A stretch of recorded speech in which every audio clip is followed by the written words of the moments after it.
এইভাবে ইন্দ্রিয়কে কন্ট্রোল যদি না করতে পারেন তাহলে মনে করছেন আপনাকে কলি গ্রাস করছে। এখন বর্তমানে যে সমস্ত সমাজের মধ্যে যে সমস্ত কার্যকলাপ হচ্ছে, এতে পরিষ্কার বোঝা যায় যে কলি কেমন করে এদের গ্রাস করছে, কিন্তু আপনাকে সে বুঝতে দিচ্ছে না, কেননা সে হরিনামও করছে না, ভগবানকে স্মরণই করছে না। তো সেজন্যই তার মধ্যে এই কাম, ক্রোধ, লোভ, এই তিনটি জিনিস প্রবল পরিমাণে আছে।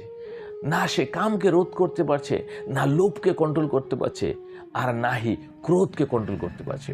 মানে মরবে মরবে, কিন্তু মেরে মরবে, এই যে একটা ক্রোধ, রাগ।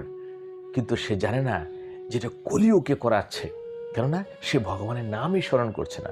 ভগবানের নাম স্মরণ করবে, ওর নাম কীর্তন করবে, তবে তো ভগবান কৃপা করবে। এই তিনটে জিনিসই আপনাকে অ্যাক্সিডেন্টাল ডেথের দিকে এগিয়ে নিয়ে যাচ্ছে। এই তিনটে জিনিসই আপনার কলহ, মারামারি, অশান্তি, অভাব, এই সব কিছু এই তিনটে কারণেই। এই তিনটে